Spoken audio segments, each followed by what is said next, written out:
Esta charla se está ofreciendo como parte de las actividades de la Semana del Cerebro. La Semana del Cerebro es una celebración internacional que se festeja cada marzo en la tercera semana.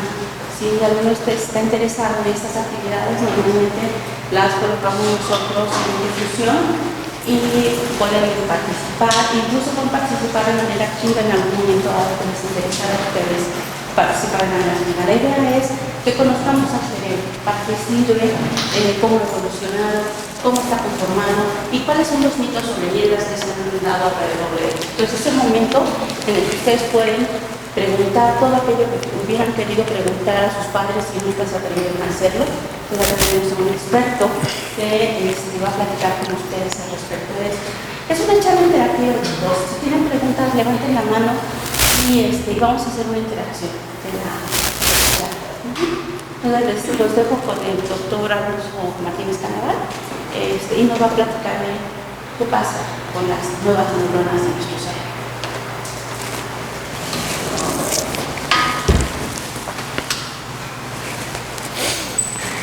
Bueno, buenos días, gracias por estar aquí, bienvenidos. Efectivamente, pues este es un tema con el que yo he estado trabajando en los últimos muchos años y es un tema que efectivamente, como muchas cosas en la vida, es un tema al que llegué por mucha casualidad. Es un tema al que también le logré encontrar algunos secretos por mucha casualidad. Y por eso me gusta mucho hablar de este tema, porque quiero también compartirles a ustedes que muchas veces el trabajo científico consiste en observar y observar y observar, y a veces las cosas más interesantes se encuentran un poco por azar y un poco por llegar y estar en el momento adecuado, en el lugar adecuado y observar las cosas adecuadas. Y entonces, pero podemos empezar por el principio. Y el principio es que, no sé a ustedes, pero a mí cuando yo iba en la preparatoria y en la secundaria y cuando iba en la primaria hace muchísimos años, me decían algunas cosas muy interesantes. Y lo que me decían era que las neuronas con las que nacemos son las neuronas que vamos a tener toda la vida. Las neuronas que se crean, las neuronas que nacen, que proliferan durante el desarrollo embrionario, son las neuronas que vamos a tener para siempre, y que esas neuronas, cuando las perdemos, se pierden para siempre, inexorablemente, y no se pueden jamás reemplazar. Este mito o esta teoría en realidad proviene de de una idea que propone el doctor Santiago Ramón y Cajal desde principios del siglo XX. Y él en realidad nunca lo dice de manera textual, él simplemente dice que en el cerebro adulto nunca vio las características morfológicas típicas de las neuronas en desarrollo que observa durante la etapa embrionaria en la médula espinal.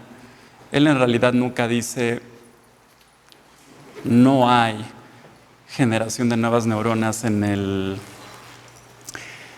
las etapas postnatales de adultas. Pero esta idea queda tan metida en el ideario de la neurociencia, de la neurología durante el siglo XX, que pues efectivamente es lo que se enseña y es lo que se dice siempre y por siempre en todas las escuelas de medicina y de biología. Y es por esta razón que cuando en los años 60 en las escuelas de medicina se comienzan a hacer algunos experimentos que empiezan a generar nuevas ideas y nuevas hipótesis al respecto, a pesar de publicarse algunos experimentos en las mejores revistas de la época, como Nature o como el Journal of Comparative Neurology, pasan completamente desapercibidos y realmente la gente no les cree.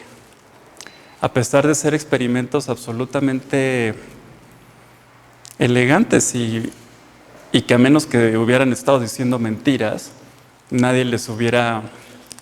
a menos que hubieran estado diciendo mentiras, son experimentos absolutamente incuestionables, porque ellos realmente lo que hicieron fue inyectar en los cerebros adultos nucleótidos añadidos con elementos radioactivos, y se dieron cuenta de que meses y meses después podían detectar neuronas con trazas radioactivas.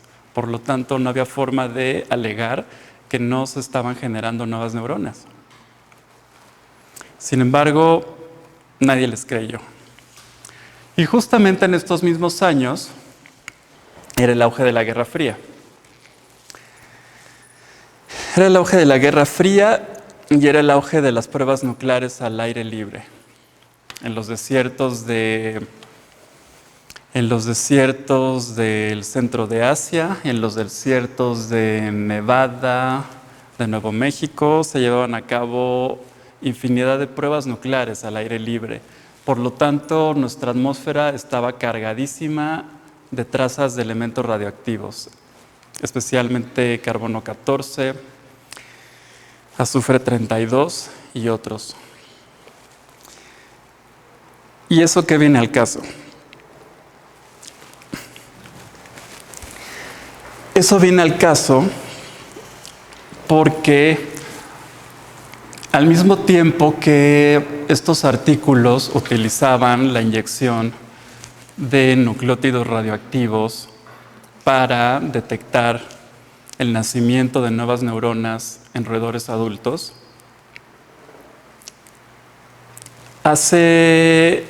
en el último lustro, un grupo, el grupo de Spalding, se dedicó a estudiar cerebros de humanos que vivieron durante muchas décadas del siglo XX y que murieron hace poco. Y se dieron cuenta de que distintos grupos de neuronas tenían distintos niveles de carbono 14 y que sus niveles de carbono 14 obedecían perfectamente a los distintos niveles que se habían detectado durante todo el siglo XX en la atmósfera, lo cual quería decir que a lo largo del siglo XX estos grupos de humanos habían estado generando neuronas. Por lo tanto, no es una cosa de roedores y por lo tanto, sin necesidad de estar inyectando elementos radioactivos en humanos, habían realizado exactamente el mismo experimento con humanos. Por lo tanto, la generación de nuevas neuronas en humanos es un hecho comprobado también durante toda la vida.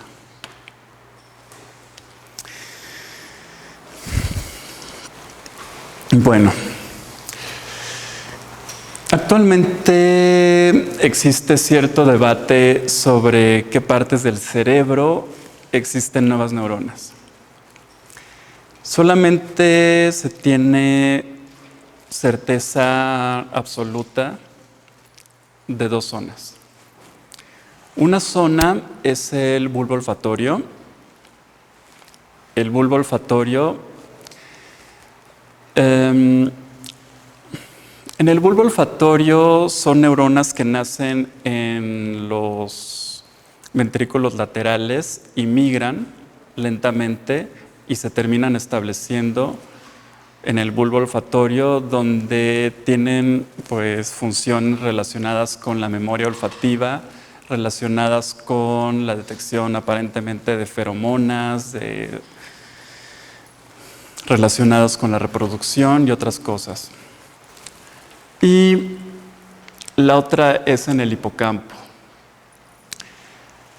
Bueno, aquí no se ve muy bien, pero aquí están en verde, marcados con un marcador fluorescente, un gran grupo de nuevas neuronas que están naciendo en el área que llamamos giro dentado del hipocampo.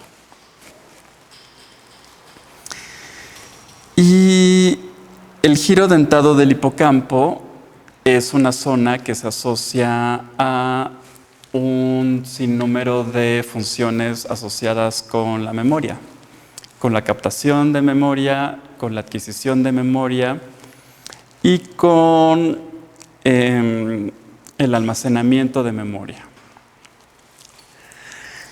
Y dígame. ¿Todos los tipos de neuronas se reproducen o solamente es un tipo particular?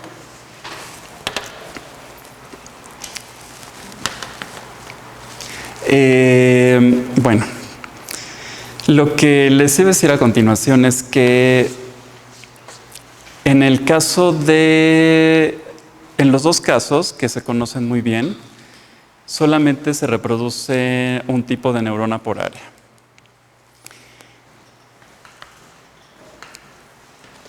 En el caso de tanto en el bulbo olfatorio como en el hipocampo, son zonas donde hay muchos tipos de neuronas. Y en el caso del bulbo olfatorio, solamente las neuronas que producen dopamina y se dicen neuronas granulares dopaminérgicas son las que se están reproduciendo. Y en el caso del hipocampo son las neuronas granulares glutamatérgicas las que están reproduciéndose. Y bueno, en el hipocampo tenemos neuronas piramidales glutamatérgicas, tenemos un sinnúmero de neuronas GABAérgicas que no se reproducen.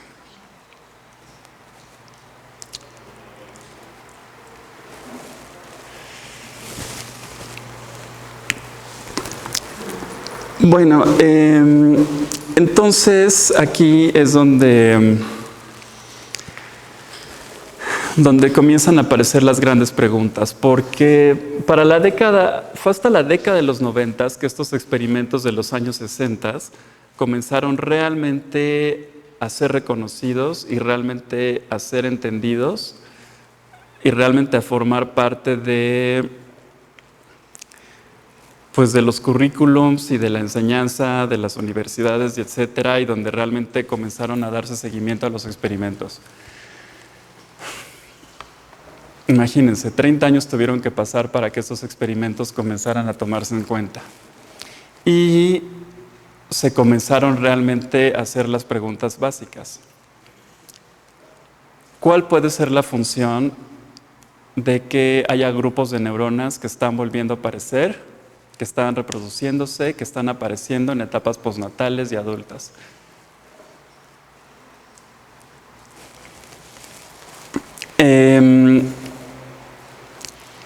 Dadas las características de las áreas en las que están apareciendo, específicamente en el hipocampo,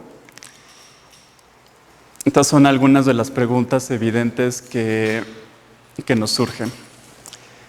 Ayudarán a pensar mejor, aprender mejor, recordar mejor, nuevos colores, sueños más intensos, no lo sé. La gente se empezó a centrar en ideas de que las nuevas neuronas podrán ayudar a un mejor aprendizaje o a mejorar la memoria. Simplemente porque en el hipocampo nos estamos centrando en un área donde se sabe que es crítica para la memoria. Y bueno, ¿y por qué creemos que por qué sabemos que el hipocampo es un área crítica para la memoria? ¿Ustedes lo saben?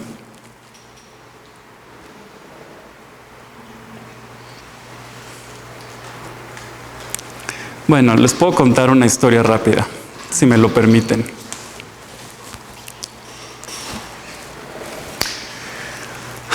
En realidad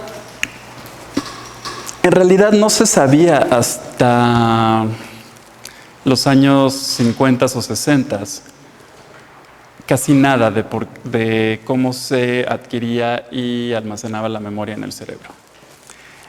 Y no fue sino hasta que se tuvo un caso clínico muy conocido, que es el de un paciente que se conoció como HM,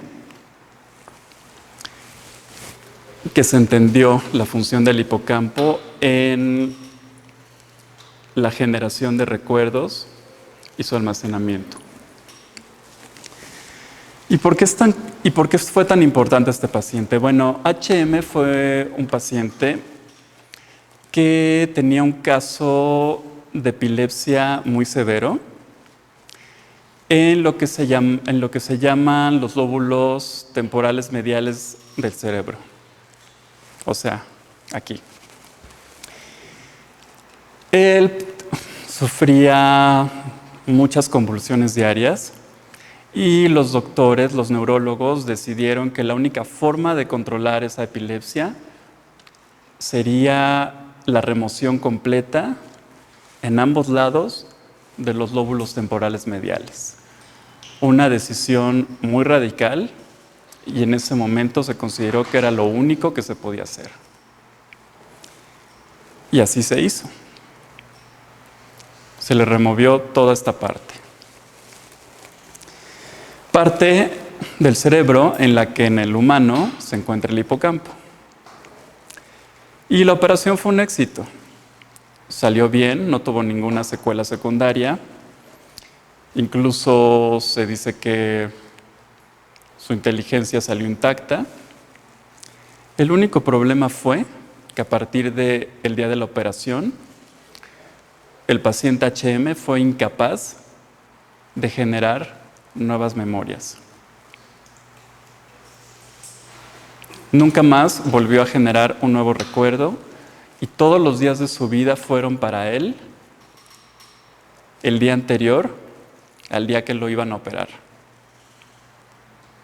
Vivió 50 años más.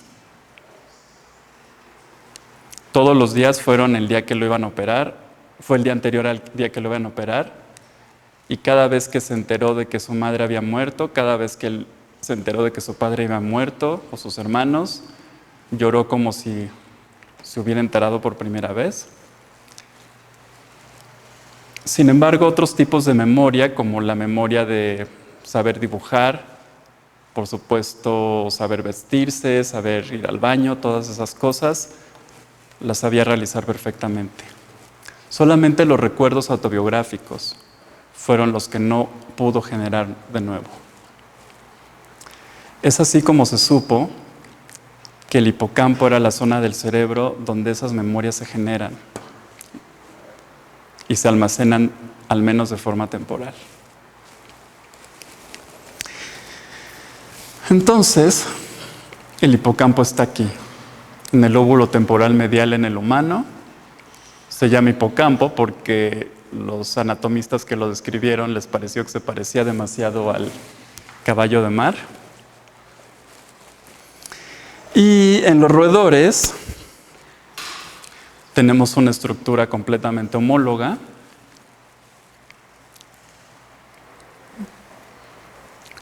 Y en esta parte del hipocampo, que se llama el giro dentado, es donde están apareciendo una cantidad muy grande de neuronas nuevas. ¿Y cuándo aparecen? Aparecen desde la etapa embrionaria hasta los últimos días de vida. Sin embargo, en la etapa embrionaria es cuando más aparecen y los últimos días de vida aparecen muy pocas. Pero se sabe que siempre, toda la vida están apareciendo. Y es muy interesante porque aquí lo que tenemos es una serie de células madre, se llaman células madre de tipo neural, que están generando divisiones asimétricas. Entonces algunas células madre pertenecen y otras células comienzan una diferenciación hacia neuronas, comienzan a generar sus dendritas, comienzan a generar sus axones. Estos axones se generan con otras áreas del hipocampo y específicamente se conectan, reciben sus propias conexiones, se integran a los circuitos y entonces pues ya están listas para para formar parte de ese gran circuito que es el hipocampo y que está generando nuevos recuerdos constantemente. Y algo muy interesante de esta generación de nuevas neuronas es que se sabe muy bien en modelos animales y se empiezan a conocer datos muy interesantes de que también en humanos sucede, que se puede regular. ¿Cómo es que se puede regular? Que con lo que nosotros hacemos, o con lo que los animales hacen, se puede hacer que se generen más y más neuronas o que su proliferación disminuya.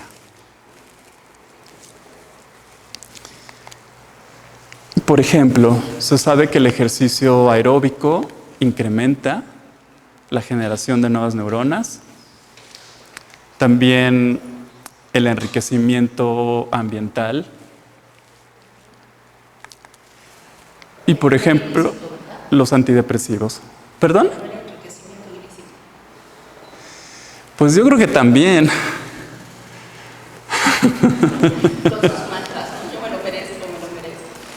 Yo me lo merezco. Sígame. Se ve que hay una diferencia individual para la producción de neuronas, que están haciendo los otros. Ay, es que no le oigo, perdón. Se ve que hay una diferencia entre individuos en la producción de neuronas, pues. Unos individuos van a producir más neuronas que otros en función con relación a su actividad. Sí. Y se haya visto que, por ejemplo, actividades que sean, digamos, neurodegenerativas implican también una mayor producción de neuronas en respuesta, digamos, a un efecto erosivo. ¿A un aspecto nocivo? A un aspecto erosivo, por ejemplo, una actividad que sea neurodegenerativa va a inducir a que un organismo produzca más neuronas en respuesta a ese detrimento. Tu pregunta es muy interesante y muy polémica. Por ejemplo, el uso de drogas, ilícitas, el uso de alcohol, el uso de cocaína, el uso de heroína disminuyen la generación de nuevas neuronas. El uso de... pero, por ejemplo, en el mal de Alzheimer existe una polémica, porque en algunos casos se ha observado un incremento y en otros casos se ha observado disminución.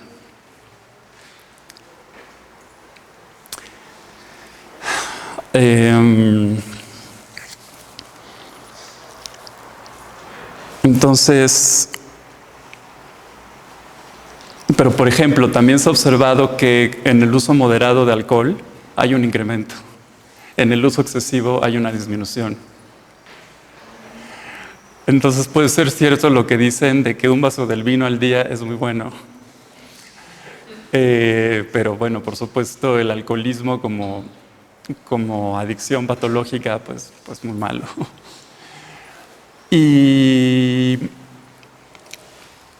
Y bueno, sí, la cocaína se reporta una disminución, pero por ejemplo no he visto reportes sobre el uso terapéutico de Ritalin.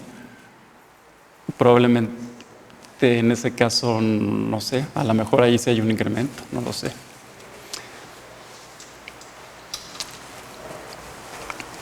Porque finalmente, aunque son neurotransmisores diferentes, la cocaína y el Prozac, pues tienen un mecanismo molecular muy similar.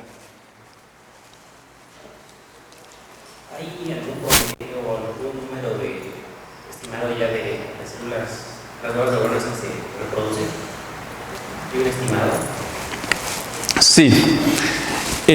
Se sabe que a lo largo de la vida alrededor del 10% de todo el giro dentado son neuronas generadas en la etapa adulta.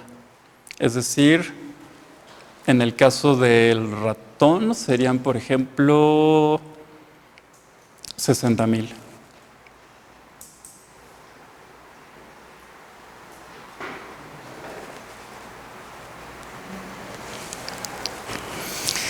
Y bueno, 60,000 a lo mejor es un número no tan exagerado, pero si consideras que cada una de estas neuronas está recibiendo alrededor de 11,000 o 15,000 contactos sinápticos y está generando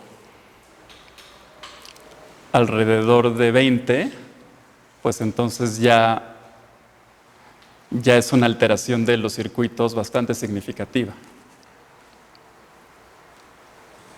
¿Sí me explico? Por ejemplo, se tiene también un estimado del tiempo en esa edad adulta, por ejemplo, la edad incluiría en una mayor producción. Sí. A más edad, menos producción. A más edad, menos producción, a menos edad, mucho más producción. De esto voy a hablar un poco más al rato, si nos da tiempo, pero la diferencia puede ser hasta 10 veces más en la edad infantil respecto a la edad adulta promedio. Y bueno, respecto a la vejez y la edad adulta promedio, la diferencia puede ser de 2 a 3 veces más. Pero ahí lo que es muy interesante es que con estos métodos de incremento de la proliferación, pues eso puede cambiar.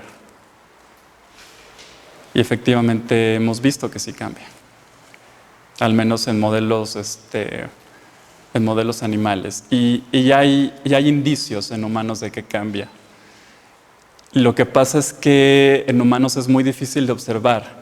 Ya con las tecnologías modernas de resonancia magnética nuclear con muchos teslas, se ha tratado de observar la zona proliferativa. Y sí se ha visto, por ejemplo, que en individuos que corren mucho, etcétera, se ve mayor grosor en la zona proliferativa. Pero muchos dicen, bueno, o sea, ustedes están viendo más grosor en la zona proliferativa, pero ¿cómo pueden contar el número de neuronas, no? Pero es un indicio, es un indicio.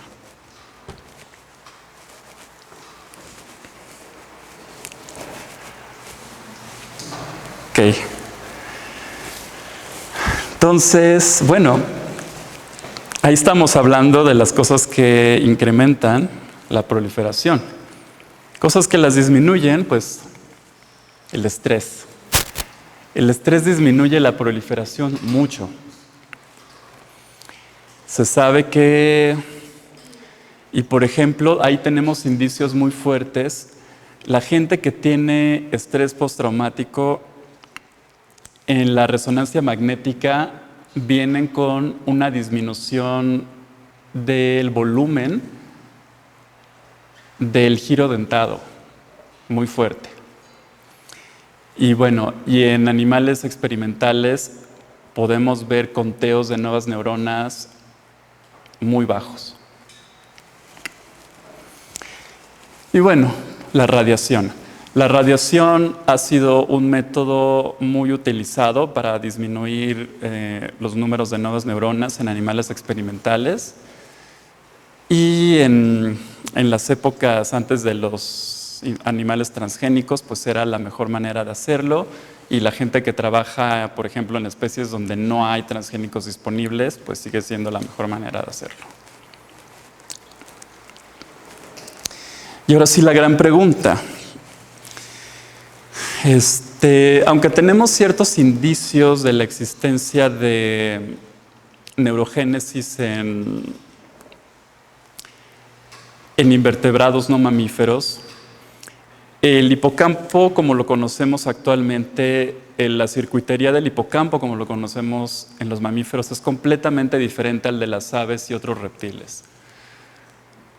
Y por lo tanto tenemos que considerar que la neurogénesis actual como la conocemos pues ya tiene unos 150 millones de años de evolución al menos.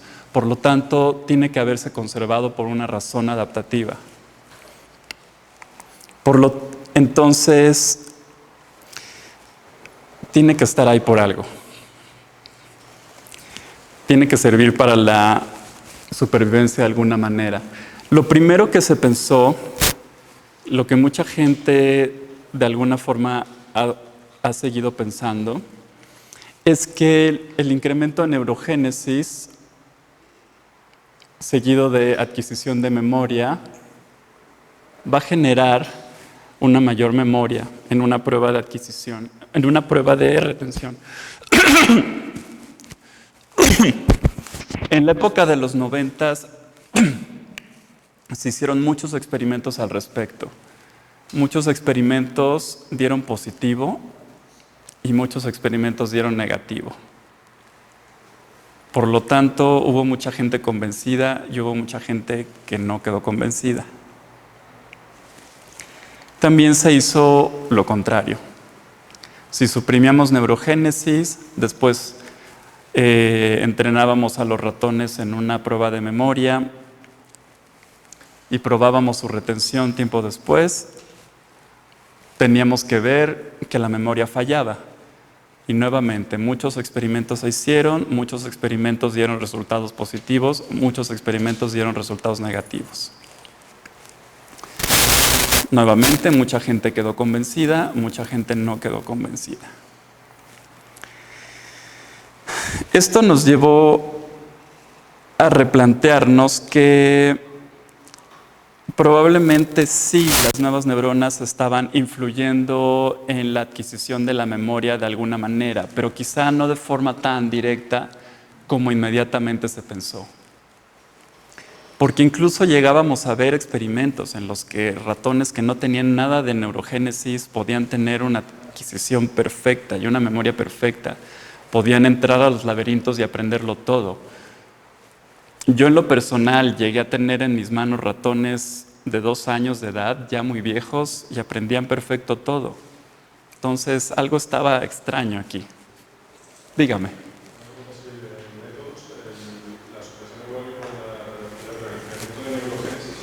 ¿Sí? ¿Cómo lo llevaban a cabo? ¿La supresión? No, bueno, tanto la supresión como el incremento de la neurogénesis. Bueno, el incremento podía ser poner a los ratones o a las ratas a correr 1 mes y con eso duplicas la cantidad de nuevas neuronas. Y después las pones en aprender un laberinto y después pruebas qué tanto aprendieron, qué tanto recuerdan. La supresión con radioactividad. Con radiación focal sobre el hipocampo o con drogas que suprimen la proliferación. Por ejemplo, las drogas que se utilizan para quimioterapia son muy eficientes en disminuir la proliferación. Y otra vez, de lo que has dicho antes, has dicho que el estrés postraumático incide en que haya una menor densidad de generación de neuronas en el hipocampo. Sí. Y también la radioactividad. Entonces, eventos como por ejemplo el sismo del 19S o más yendo a quizás a mezclar las dos con momentos como Hiroshima, inciden en la memoria de la población, inciden en la producción de neuronas. Pues es que en eso no se ha visto, de hecho se ha visto lo contrario. Se ha visto que la memoria tiende a incrementar su fuerza. Por ejemplo, tenemos el caso de la gente que con la alarma sísmica tienden a tener reacciones de memoria de miedo muy fuertes.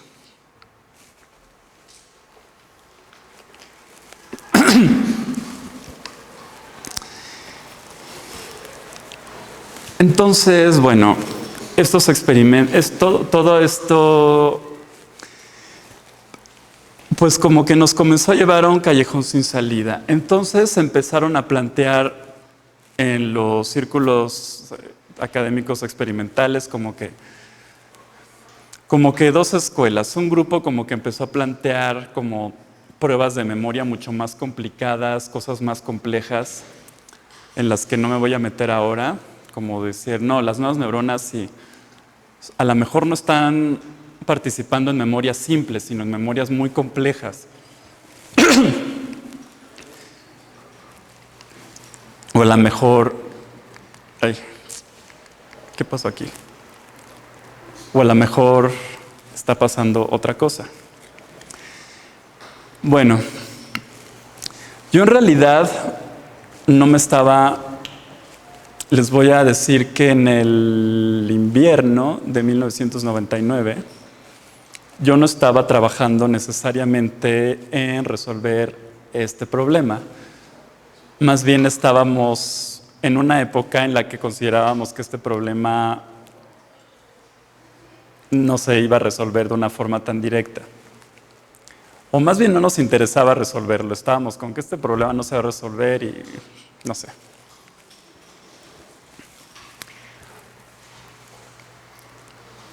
Yo en realidad lo que estaba buscando era si los ratones que corrían podían activar sus nuevas neuronas de manera diferencial a los que no corrían. En realidad, bueno, eso es otra historia. Pero por eso estas fotos de esos ratones originales, las nuevas neuronas aquí están marcadas también con verde, con un marcador que se llama LAC-Z, que no viene al caso, y las neuronas activadas por una prueba de memoria están marcadas con rojo, con el gen de expresión temprana ARC. Y bueno, al final como que sobró un grupo de ratones y decidimos que en vez de entrenarlos en un laberinto, entrenarlos en una prueba de conducta, no era un laberinto, era un reconocimiento de contexto. Después de correr un mes, decidimos entrenarlos en el reconocimiento de contexto antes de que corrieran durante un mes. Era un control. Era un control que realmente surgió porque no sabíamos qué hacer con ese grupo de ratones.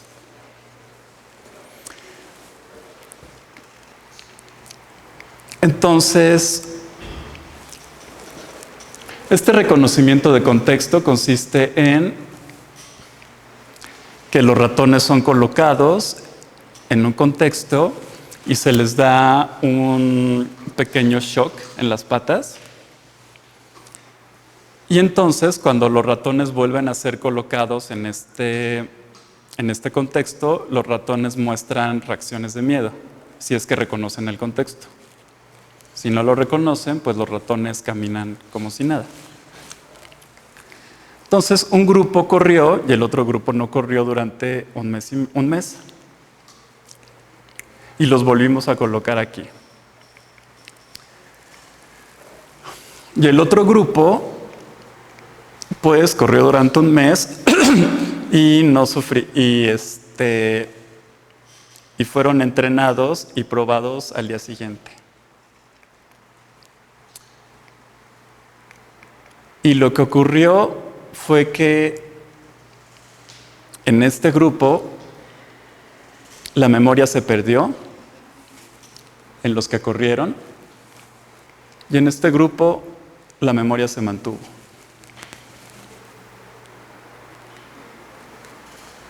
En los corredores se perdió y en los no corredores se mantuvo.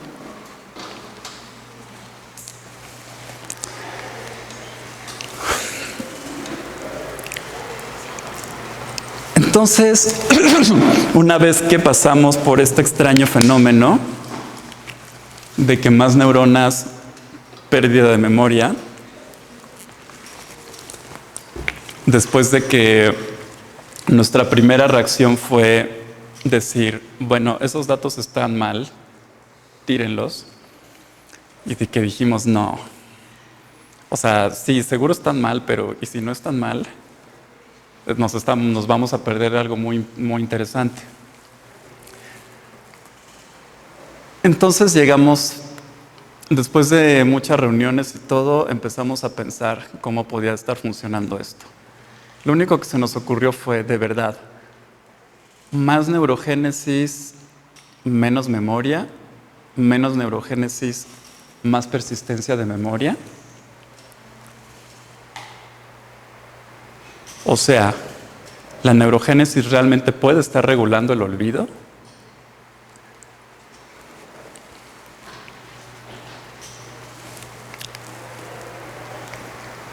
Individuo con baja neurogénesis. Ok. Individuo con alta neurogénesis. Ok.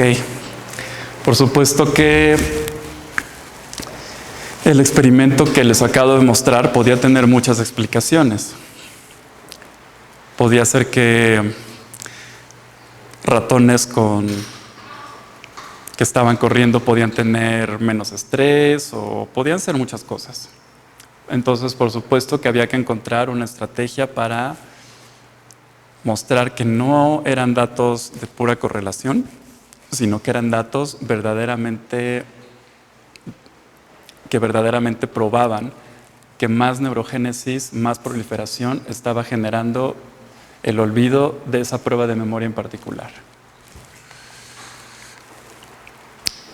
Lo que hicimos fue utilizar este animal transgénico. Este animal transgénico utiliza un promotor que aparece solamente en animales, en neuronas que se están reproduciendo, que es la nestina. Y este promotor de nestina está asociado con esta proteína TK, que es una proteína de origen viral. Y esta proteína es destruida por un fármaco antiviral, que es el ganciclovir. Por lo tanto, todas las nuevas neuronas producidas mueren. Entonces, lo que hicimos fue repetir el experimento, pero con el animal transgénico y sus compañeros de camada silvestres. ¿Y qué ocurrió? Para empezar, sí, efectivamente logramos suprimir la neurogénesis con el transgénico.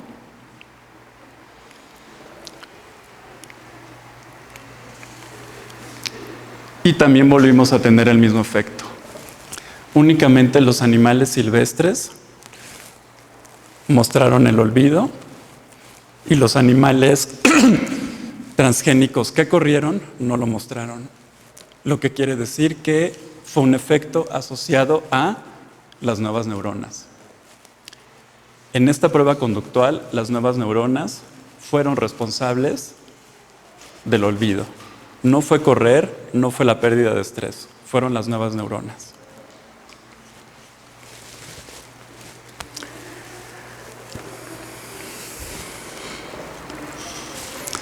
Por supuesto que esta prueba conductual es una prueba que no tiene tanto que ver con lo que ocurre en la naturaleza.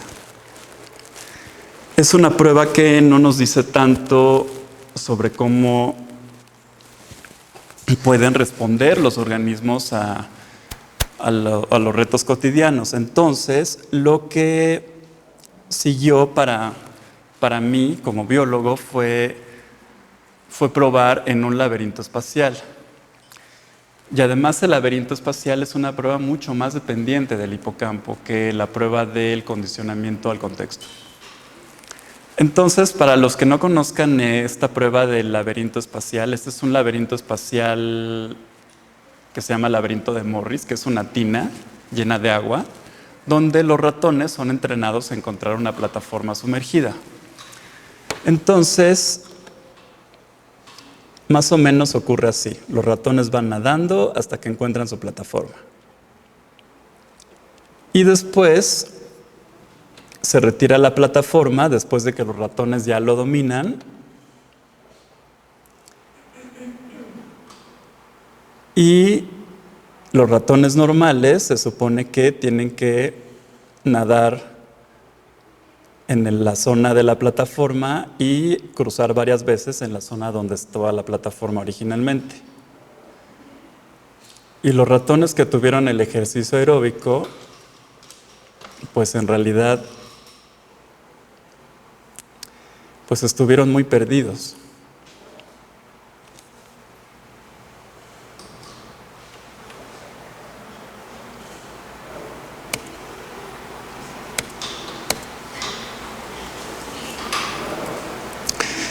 Aquí lo vemos con los mapas de calor. Vemos cómo los ratones corredores realmente fueron los que menos lograron encontrar la zona de la plataforma. Pero aquí viene realmente lo más importante. Realmente los que perdieron Realmente ustedes me dirán, pero ¿por qué olvidar algo después de un cierto tiempo puede ser interesante? Puede ser interesante porque si después de un mes de correr les cambiamos la plataforma del lugar,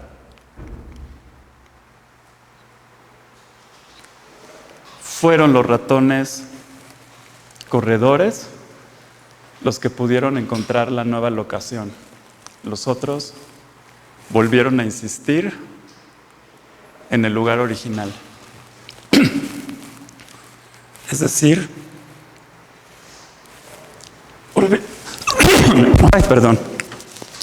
olvidarse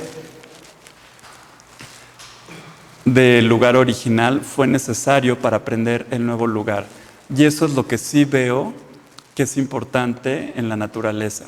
Es lo que sí veo que los ratones y que prácticamente todos los animales pueden realmente necesitar un tiempo tras otro y un momento tras otro, poder desechar una idea, sobre todo ideas conflictivas, y adecuarse a una nueva instancia y tener en cuenta una nueva instancia y adaptarse al cambio, a los cambios constantes y a las ideas cambiantes. Y ahí sí veo una razón adaptativa para eso. Y esa, en mi opinión, puede ser la razón adaptativa de la generación de nuevas neuronas en las etapas adultas. Entonces, como yo lo veo, simplemente es que olvidar es dejar ir, pero también reaprender en un mundo cambiante, en un mundo que tiene estaciones, en un mundo que los mamíferos necesitan colonizar en latitudes diferentes, latitudes con estaciones, latitudes donde los lugares con agua, con alimentos, cambian mes con mes, estación con estación, a gran diferencia de los lugares tropicales que tienen que ser mucho más constantes y mucho más predecibles. Y bueno, como conclusión a esta parte, puedo decir que, como yo lo veo, como gran aficionado a la música, puedo decir que, en mi opinión, así como la música se compone de notas y silencios, la memoria se compone de recuerdos y olvidos, para que tenga una afinación correcta y para que tenga un significado correcto. Lo que ustedes están viendo ahí es son 4 compases famosísimos. Pensé que aquí iba a haber un piano, pero no hay un piano.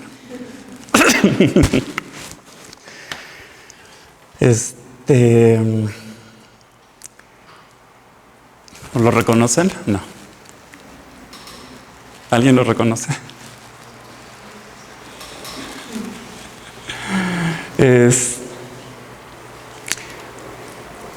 Ta ta ta tan, ta ta ta tan. Es el tema de la Quinta Sinfonía de Beethoven. Pero si el señor Karajan lo interpretara sin los 2 silencios que hay, ¿cómo sonaría? Ta ta ta ta, ta ta ta ta, y ya no suena nada.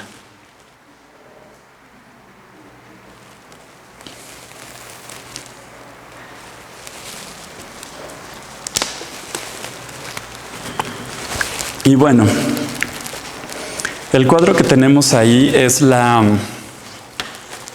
mujer con el parasol de Claude Monet, que está en la National Gallery de Washington. Es Es mi cuadro favorito, uno de mis cuadros favoritos. Es muy interesante porque no parece ser un cuadro modelado, parece ser un recuerdo pintado a posteriori de un episodio de un paseo en el campo con su esposa y con su hijo. Lo que es muy interesante es que además de la modelo y el hijo y el pasto, Monet pintó algunas nubes, pero si se fijan bien, algunas nubes en realidad no están pintadas. Algunas nubes en realidad simplemente son los lienzos vacíos. Pero ese lienzo vacío en realidad es lo que le da también mucha estructura y mucha forma. Y a veces en realidad, pues esa es una metáfora de que también la estructura de la memoria y la reconstrucción del tiempo personal también son los espacios huecos y los tiempos huecos, y eso es lo que le da consistencia y lo que delinea las cosas. Bueno, entonces podemos pasar a otra cosa si quieren.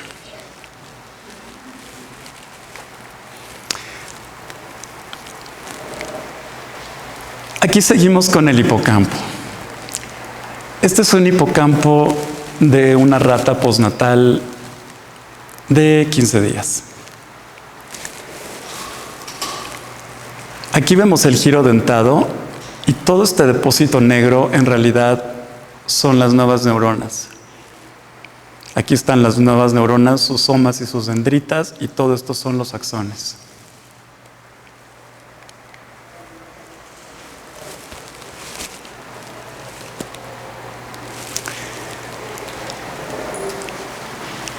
Estas ratas de 15 días se podrían considerar ratas infantiles, ratas equivalentes a pues un niño humano de menos de 5 años. Ratas que apenas van a entrar en el destete, que usualmente en los laboratorios se lleva a cabo alrededor de los 22 días. Entonces aquí viene una de las cuestiones más misteriosas de la psicología, y que curiosamente con este grupo de experimentos que les mostré previamente es que nosotros empezamos a generar una idea interesante que causó mucha polémica, pero siempre es bueno causar polémica, sobre todo cuando son ideas interesantes. Entonces, veamos.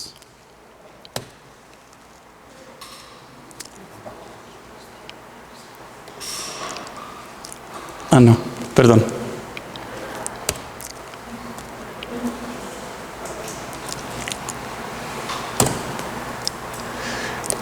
Déjenme aclarar esto de una vez por todas. ¿Hay alguien que no tenga amnesia? No estoy segura. No sé.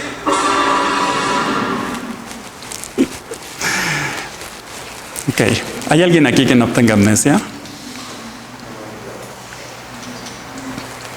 Es pregunta seria.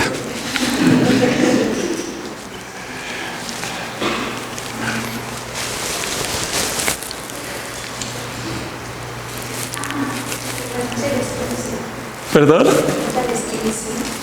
¿O quién sí tenga amnesia?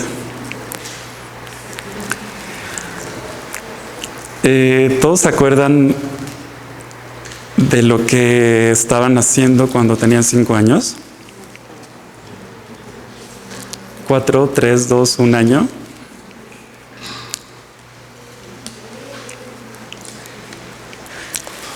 Bueno, cuando publicamos uno de nuestros artículos, recibimos unos mensajes de odio muy interesantes, porque bueno, ahorita lo bonito del internet y del Facebook es que uno pues recibe mensajes de odio muy bonitos. Recibimos unos mensajes de odio muy bonitos porque nos decían: este artículo es una estupidez. Yo me acuerdo cuando estaba en el vientre de mi madre. Sí. Yo me acuerdo del día de mi parto. Sí. Bueno.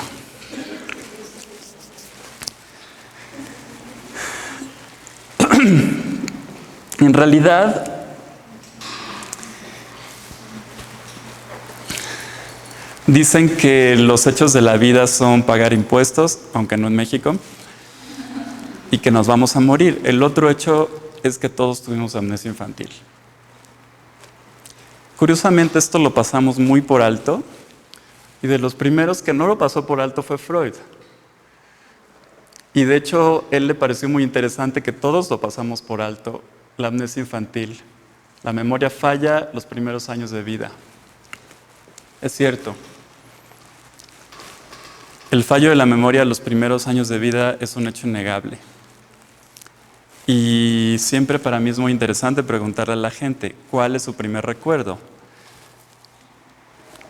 La mayoría de la gente, pues no lo sé. Su primer recuerdo podrá ser a los 2, 3 años, 4, hasta 5 años.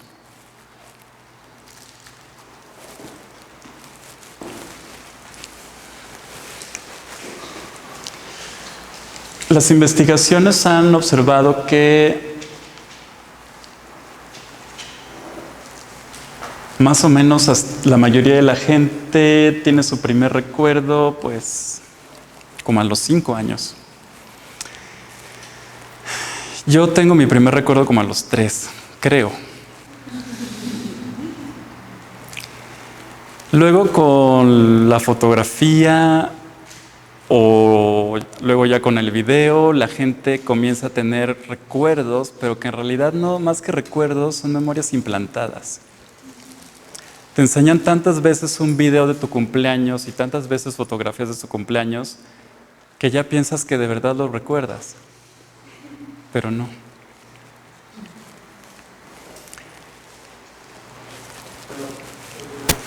Pero está comprobado que si es una emoción, si ese recuerdo proviene de una emoción muy fuerte, a muchos años a priori, ese recuerdo permanece a lo largo de la vida. Claro. La emoción es el combustible de los recuerdos.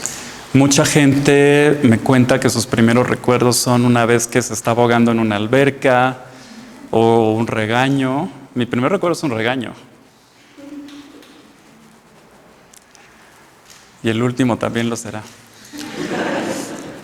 Pero bueno. Sí, probablemente mucha gente, sus primeros recuerdos sean regaños o accidentes.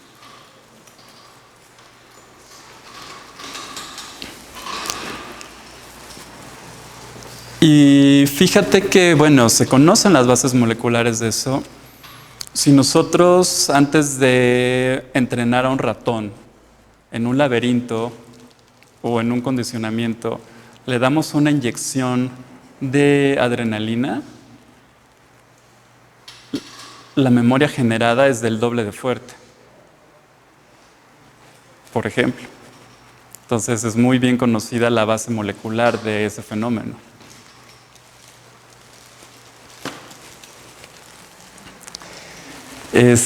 Bueno, entonces este fenómeno es bien conocido.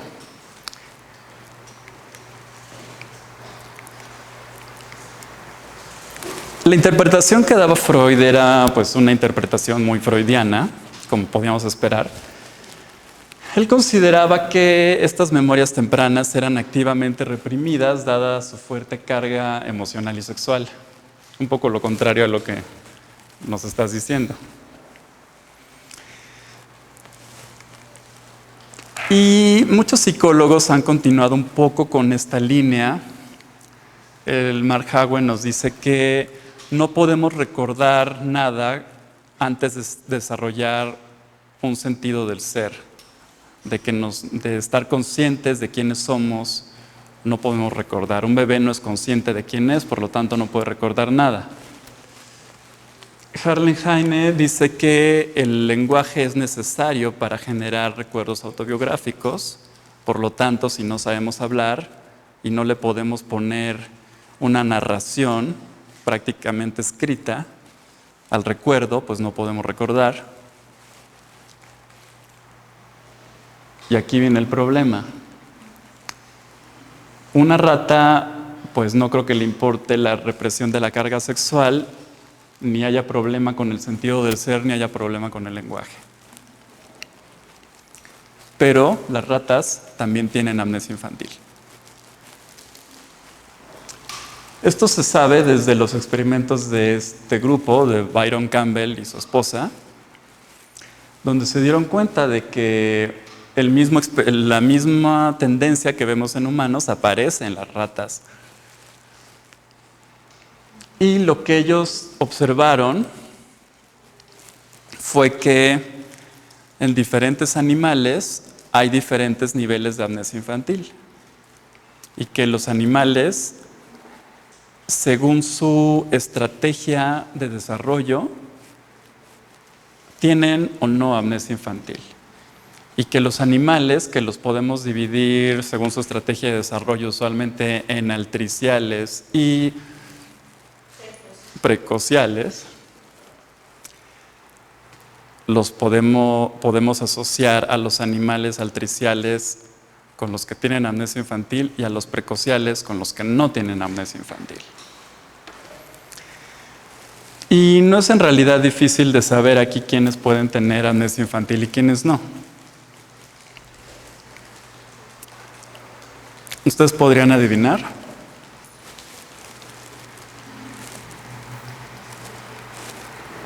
No. Bueno.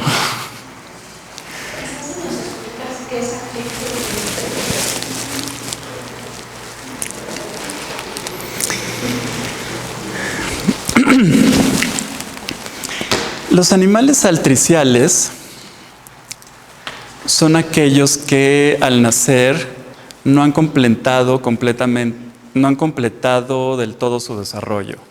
Son aquellos que nacen muy indefensos, que son completamente dependientes de su madre y en algunos casos de su padre, aquellos que prácticamente no pueden caminar, muchos de ellos no pueden ver todavía.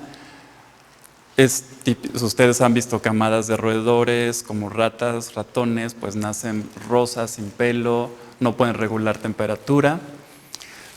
Los bebés humanos, aunque sí pueden ver, pues son dependientes de su cuna, son dependientes de su madre, no pueden alimentarse por sí mismos.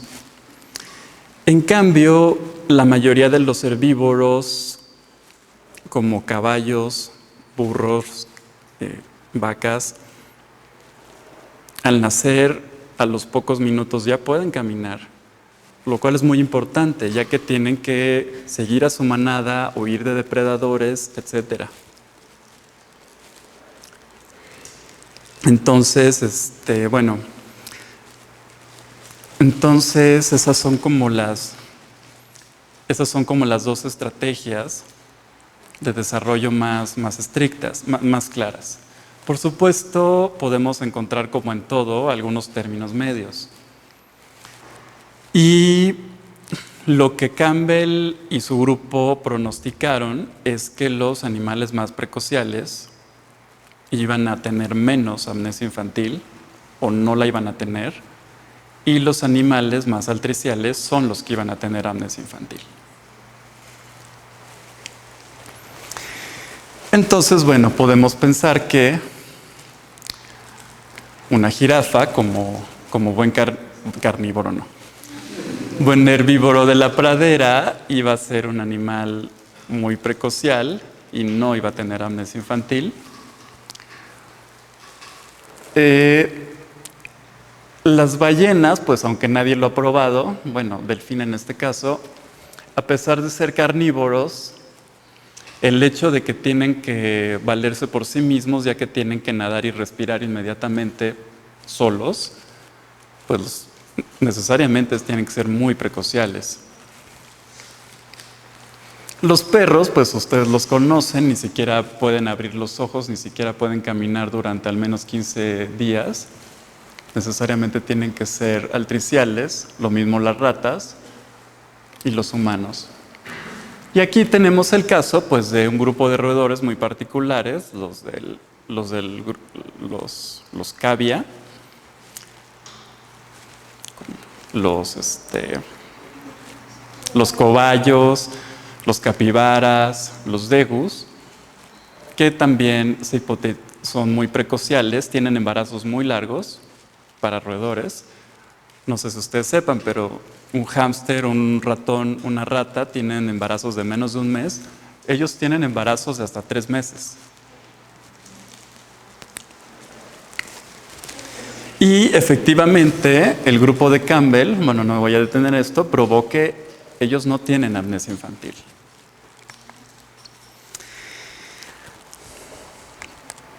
Bueno, a lo que vamos es que, primero que nada, sí hay una fuertísima diferencia entre los niveles de neurogénesis entre ratones infantiles y ratones adultos. La diferencia es hasta 10 veces, entre 7 y 10 veces. Y se sabe que también en humanos tenemos una diferencia similar.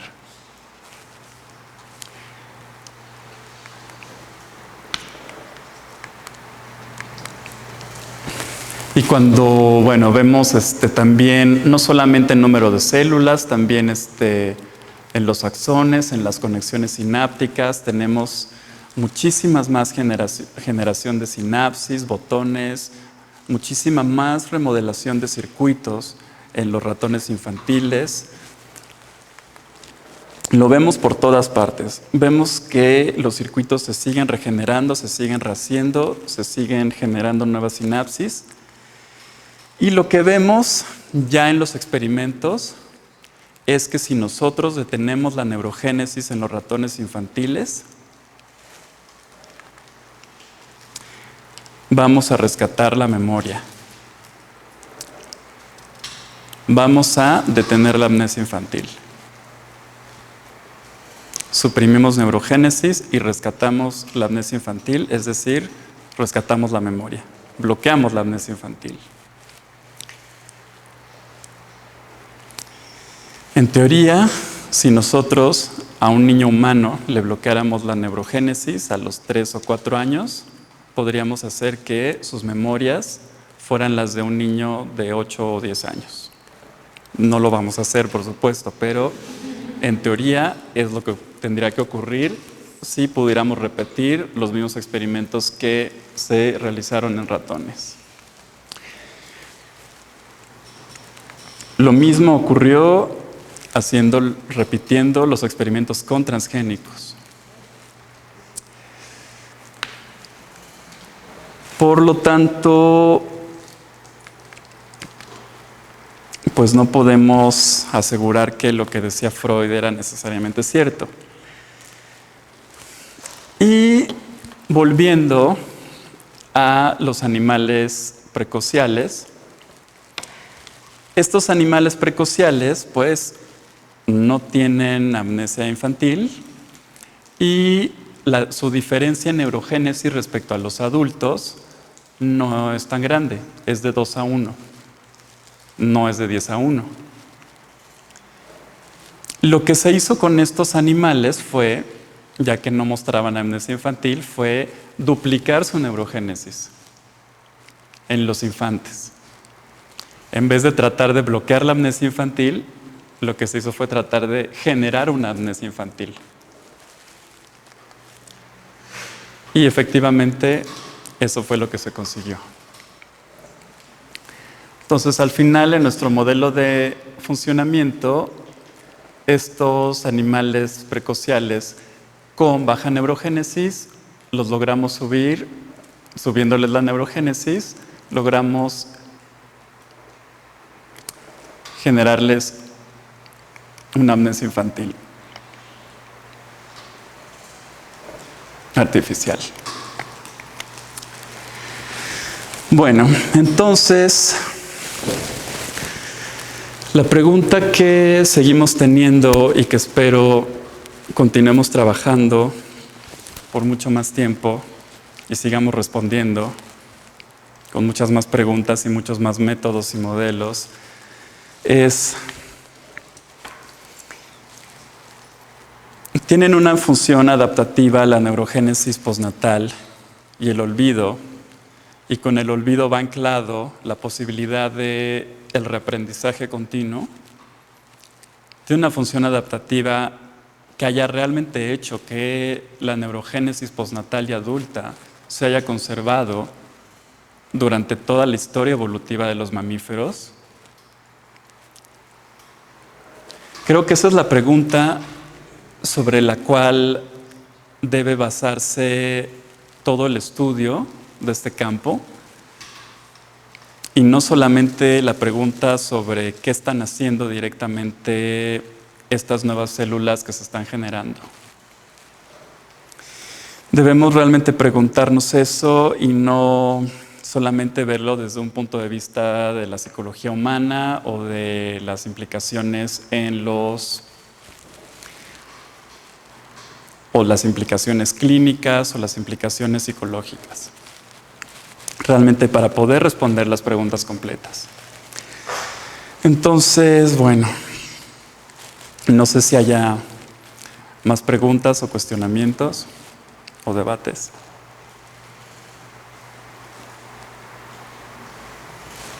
¿Sí? ¿Tiene una mayor neurogénesis en animales más adaptativos que de animales más específicos?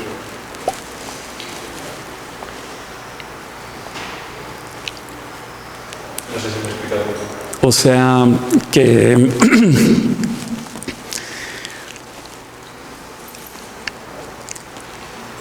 Por ejemplo, hay una mayor neurogénesis en un animal como el zorro europeo, que es un animal ubicuo que es fácil su adaptación en muchos ecosistemas, que por ejemplo un zorro del desierto, que es un animal con una especificidad muy grande asumir.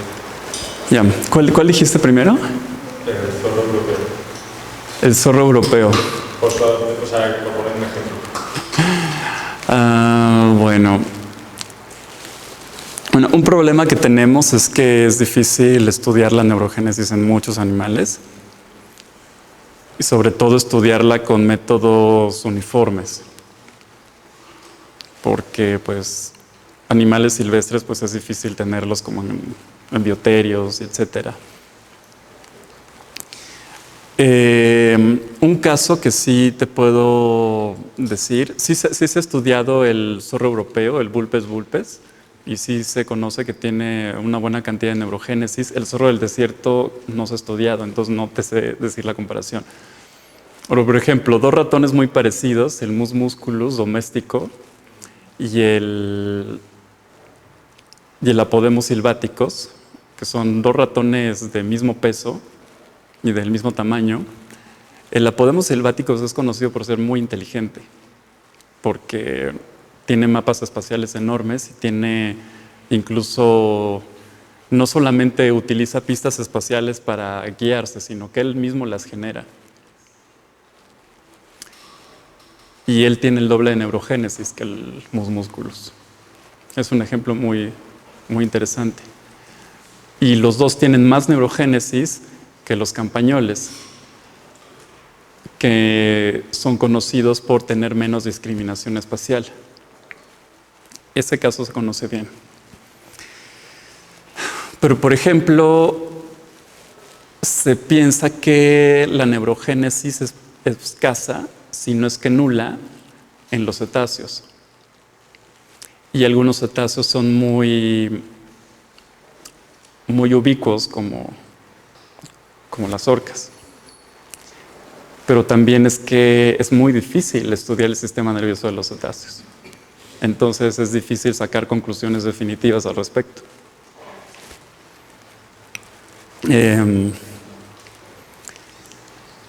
Se sabe, por ejemplo, que los lobos tienen más que los perros, a pesar de ser la misma especie. Sin embargo, el cerebro de los perros es muy atrofiado respecto al de los lobos. Pues esos son algunos casos. Y actualmente hay un debate, hay grupos que están pensando que los humanos tienen muy poca neurogénesis, hay otros que dicen que no.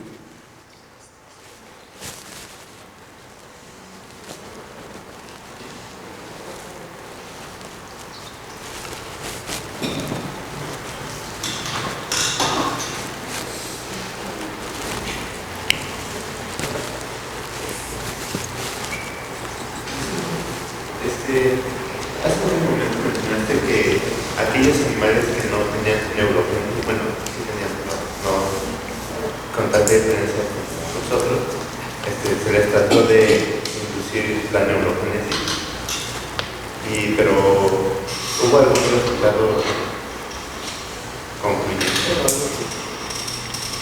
Sí, no lo mencioné, no mostré los gráficos en honor a la brevedad.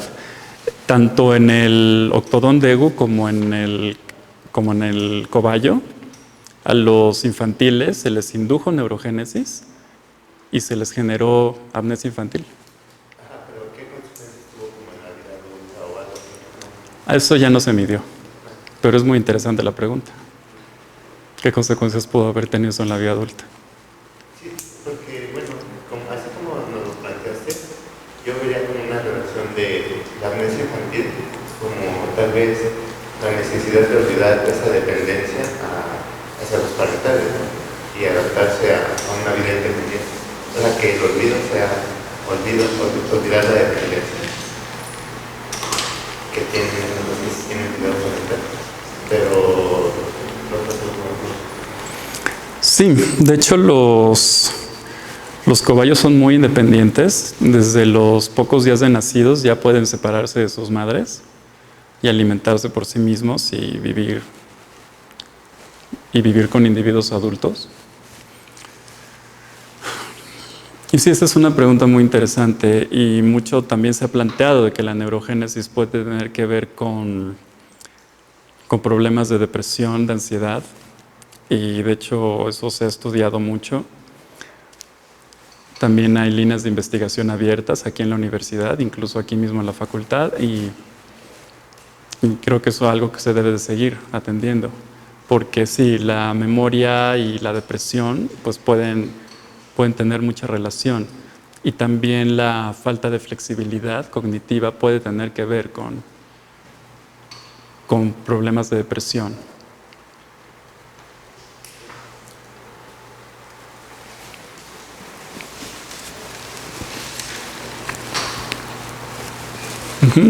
Dígame.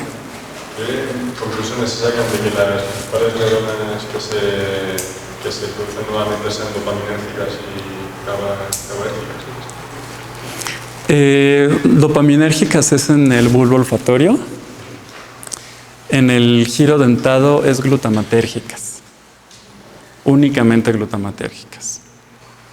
Es decir, son fuertemente excitatorias. ¿Hay algún tipo de conclusión que se la hace, por ejemplo, de las dopaminérgicas en el bulbo olfatorio? Sí.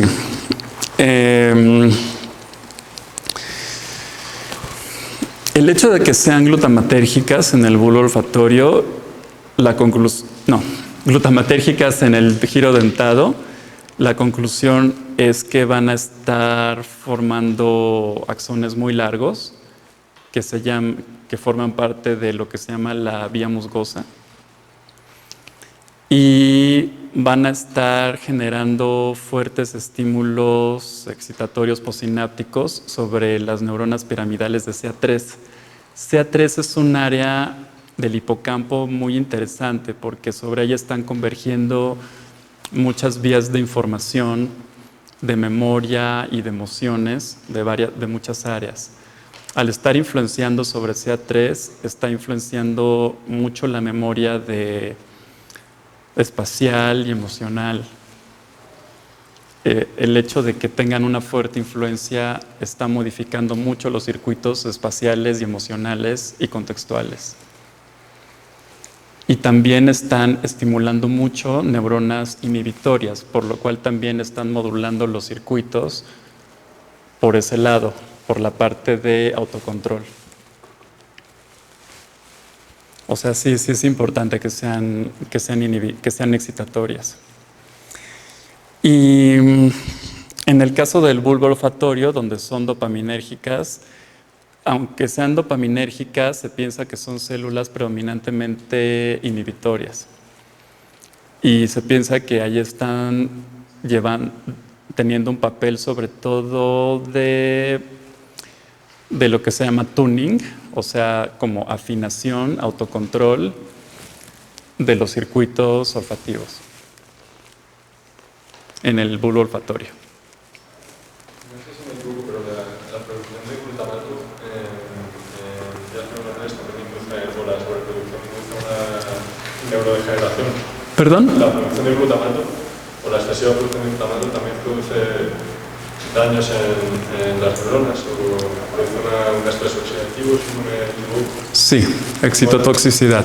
También es posible que esté relacionado, porque son glutamatéricas, ¿no? Hemos dicho, o sea, son productoras principalmente de glutamato. Quizás está relacionado también con el hecho de una neurodegeneración en el hipocampo, por este tipo de Por ejemplo, en casos de patológicos sí se ha visto que pueden estar asociadas a cierto daño. Por ejemplo, cuando hay epilepsia, sí se suelen generar muchas nuevas neuronas en situaciones aberrantes y sí se ha visto cierta mortalidad asociada, pero es difícil asociar directamente una cosa con la otra. Esa es la cuestión. Lo que sí te puedo decir es que, por ejemplo, en el mal de Alzheimer o en otro tipo de demencias, el giro dentado es la zona del hipocampo que menos mortalidad tiene. Por alguna razón es donde más sobreviven las neuronas. Y no solamente porque se añadan nuevas neuronas. Las viejas también sobreviven. No se sabe muy bien por qué, pero no parece que sea una zona proclive a la mortalidad.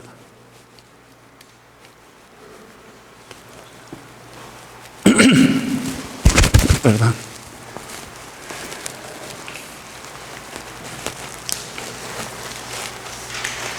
¿Alguien por aquí?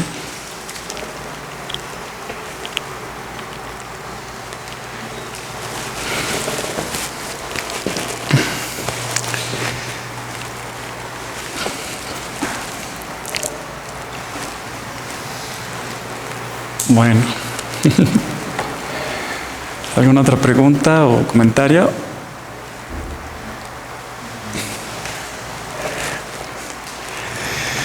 Bueno, ok, pues eso sería todo.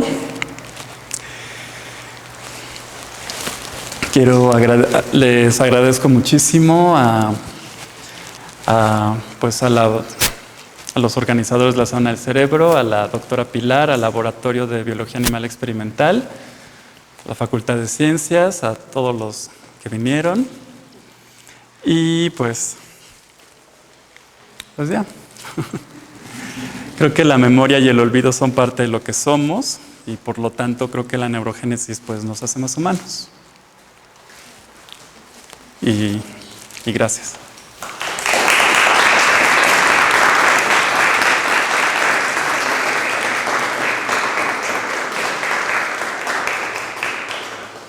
Agradezco al doctor Martínez Canadal su presentación. También les agradezco a ustedes su presencia y los invito a que continúen en las actividades de la Semana del Cerebro. El próximo viernes y sábado estaremos la Facultad de Ciencias, estaremos representados en el universo y estaremos trabajando ahí a partir de las 6 de la mañana hasta las 5 de la tarde con muchísimas actividades. No solamente estamos nosotros, está el universo, está el Instituto de Fisiología Celular, está en la Facultad de Psicología.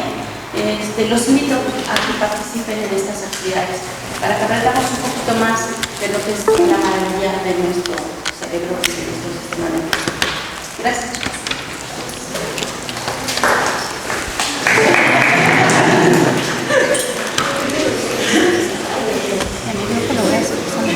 ¿Qué pasó? Y a mi grupo lo voy a hacer examen.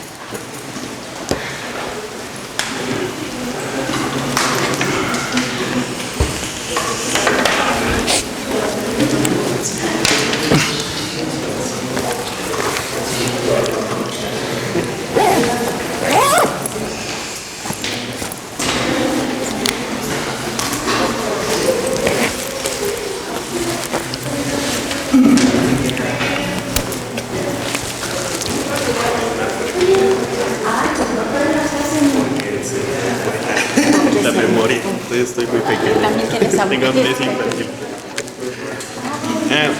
Me salió una pregunta de estas nuevas neuronas que están generando, o sea, ¿se les ha visto una actividad diferente con las neuronas? ¿Le guardas su computadora, profesor? Ya estaban. ¿Perdón? ¿Le guardas su computadora? Sí, ¿por qué? Le quería pedir su presentación para la Gaceta UNAM, que complementa el trabajo de registro de... Si no tuviera Si no tienes copyright. Ajá, exactamente. Sí, imagínate. Copyright de las imágenes. O algún trabajo de investigación en marcha que luego se reserva. No, nada de eso es un trabajo de investigación en marcha. Ya los trabajos ya están publicados y pues los cuadros y todo eso pues son de Wikipedia y eso. Oh.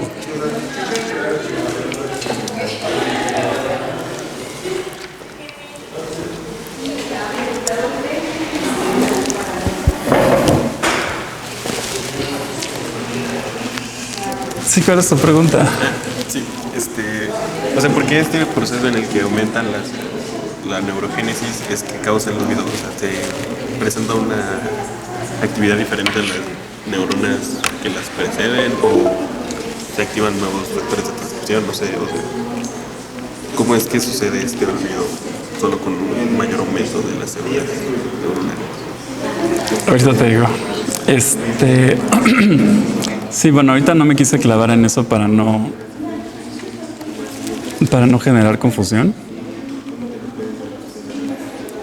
Y sobre todo porque pues siguen hipótesis, porque es algo muy complicado de demostrar.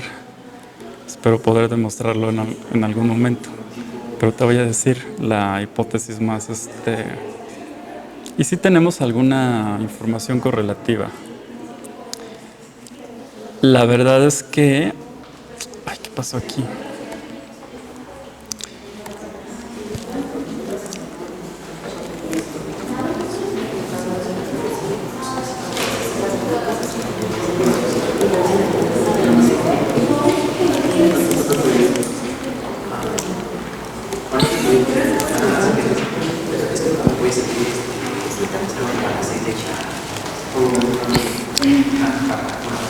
Lo que creemos que está ocurriendo es que al conectarse los nuevos axones y las nuevas terminales sinápticas, muchas gracias.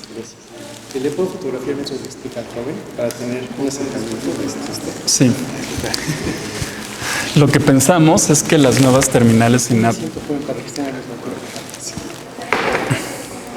Si no usted mira, ¿Perdón? Si no usted va a mirar. Sí. Lo que pensamos es que las nuevas terminales sinápticas, cuando comienzan a formar contactos con sus células blanco, con sus neuronas blanco, están desplazando las sinapsis preexistentes. Y esas sinapsis preexistentes estaban codificando las viejas memorias. ¿Me explico? Sí. Y al formar los nuevos contactos, están desplazando los viejos contactos, están borrando las memorias. Y al establecer los nuevos contactos, no solo están borrando las viejas memorias, sino que están formando sinapsis, digamos, vírgenes. Y en esas sinapsis vírgenes es muy fácil codificar memorias muy pristinas, muy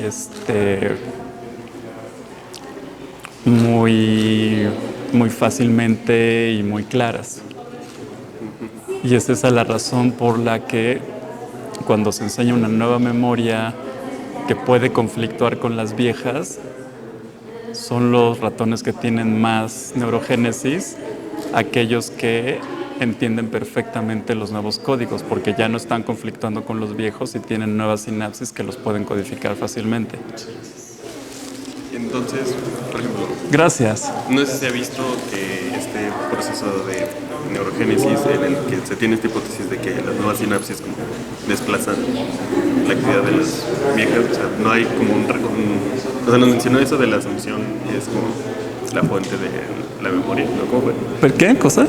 Que dijo que las emociones eran como la gasolina de los recuerdos, ¿no? Ajá. Entonces, en un momento que se desplazan estas sinapsis, no hay manera de que, o sea, sí pueden volver a conectarse, no sé, o sea, como volver a recordar algo que ya se fue desplazado por esa amnesia. Es que ahí está el truco. Porque se supone que vivían más, o sea, eran longevas este tipo de células, ¿no? Bueno, Es que ahí está el truco. Lo que ya no hablé, pero es algo que que vamos a trabajar, que vamos a estudiar aquí en el laboratorio, claro, una vez que ella tenga el contrato.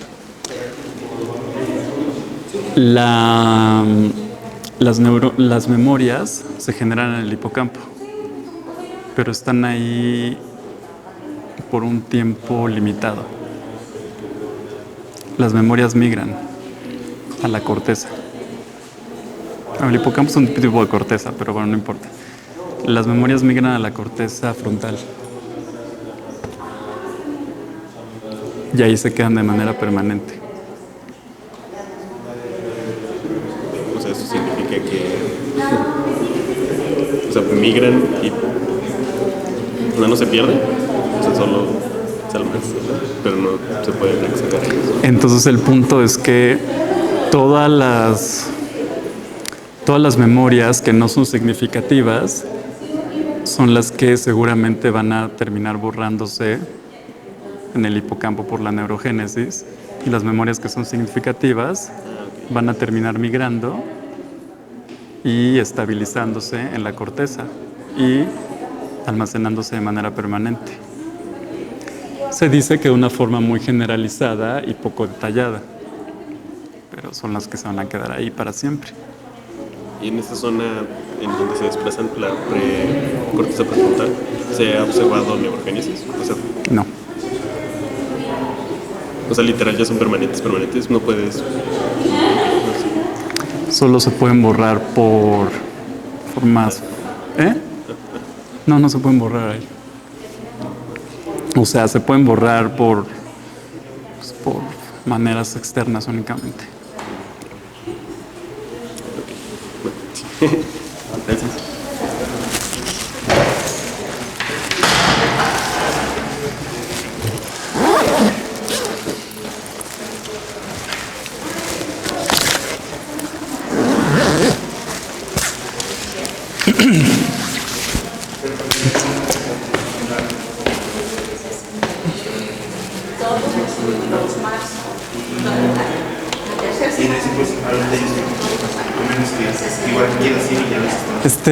¿Sabes si apagaremos el cañón?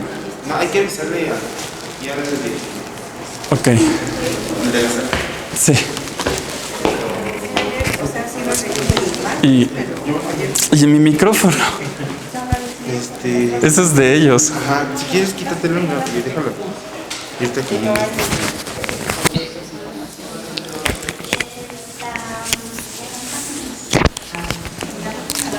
Es que eso Ajá, es el de video. Ajá. Ahorita les voy a preguntar. Sí. Y pues ya tú hasta luego estos los 2 días de mis actividades son afuera. Para del universo. Y las otras van a ser adentro del universo. Pero, o sea, yo como también voy a ayudar. Sí, a ver. Más seguro. ¿A qué le envío? Más seguro voy a estar para todos. Bueno, permiso. Y ya si se necesita ayuda dentro, pues te pasa y ya más es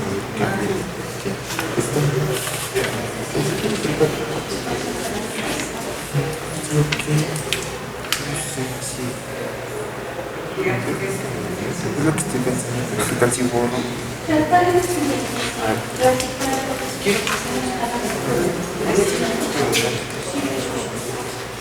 Estamos haciendo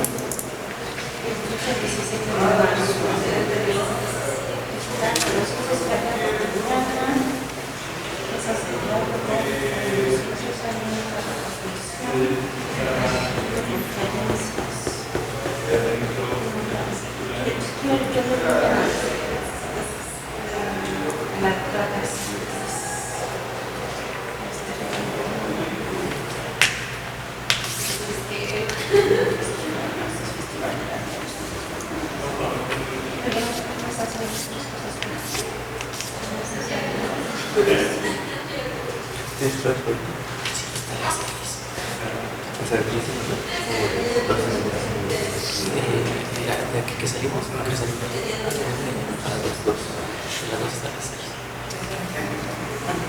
No, yo creo que hay muchas actividades. Nada más que no se las puedo encontrar.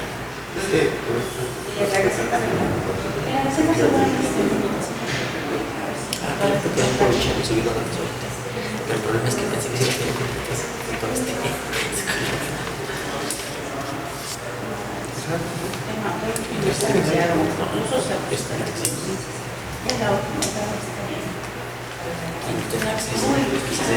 Jueves 16 de marzo de 10 a 12. Estás en la universidad de producción.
Estoy cuidando la cámara. Sí, pero no sé dónde se fue el chico. Se fue a recoger unas cosas. Se fue a recoger. ¿Las credenciales? Sí, es porque iba a plantar otro tipo en algún lugar. Y pero se quedó la máquina aquí. Ok, ¿lo dejó grabando todavía? Sí, está grabando todavía. Entonces,